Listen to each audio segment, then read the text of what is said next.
long-term position, then you're gonna have to make, you know, the call on that. Now, this is per week, right? 30 hours? Right, and we'll talk about look-back periods, what you might wanna do for that. Like, for instance, first full week in January, a regular sum comes in for 5 days. Mm-hmm. Do they become, no, okay. No, so we'll talk about look-back and the time period you might wanna use for that. So I think part of that is a separate discussion once you dig into. It requires a lot of maintenance, a lot of Right. oversight. I mean, you have to literally monitor every non-contractual employee in the district. We have a better handle on subs than people like you said, football assistants or game workers or people like that. We don't. Yeah. If you have any employees that are doing maintenance work in the summers and then do other things during the school year, I mean, all of these jobs, any part-time jobs, anybody doing multiple part-time jobs, you have to monitor those. And what about college students that do summer work, and they're gonna do it for 2 months? It shouldn't be a problem, Really? because they're seasonal, Part-time. yeah. Seasonal's an exemption. Oh, okay. Well, they're not gonna be, well, we'll get to the look-back period, and so what you're gonna do is you're gonna set a time period for your variable employees, and those are seasonal employees, and they just won't qualify because you have to work on average 30 hours or more for a longer period of time than just the summer. What's the period? Yeah, I was You just decide, We're able to gonna, establish that. right. Oh, okay. Yeah, so we'll talk about that in a second. So I'm staying on the same page.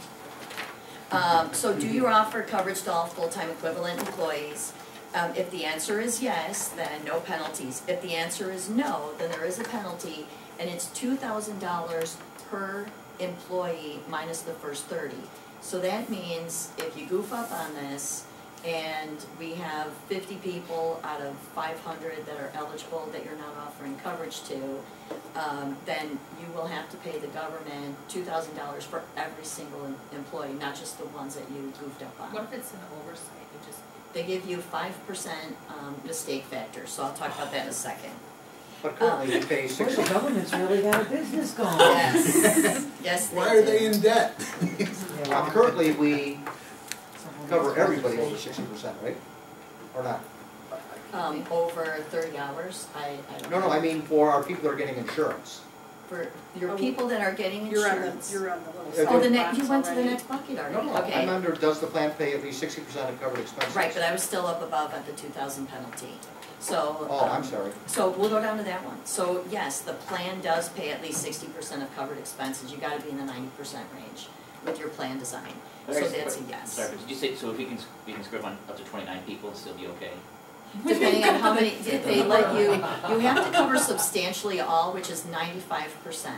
So they give you a 5% mistake factor, but we don't advise that you exclude a certain group of people because you got 5%. That is just, yes, exactly right. Well, my point was, we've never excluded anybody who Well, has insurance. I mean, they would all get the same benefits, and nobody, without a pocket or whatever, would have to pay more.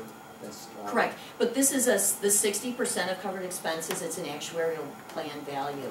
So with the government, they've got those plans, the platinum, the gold, the silver, the bronze, and they're all at a different actuarial value. So you cannot offer a plan that's less than a 60% value to those government plans, and you don't. I don't have a school district that does. It's really hard to even get a 60% plan.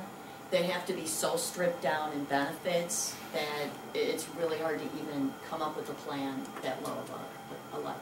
Now, our plan now would be gold, silver, or bronze. Oh, I'm sure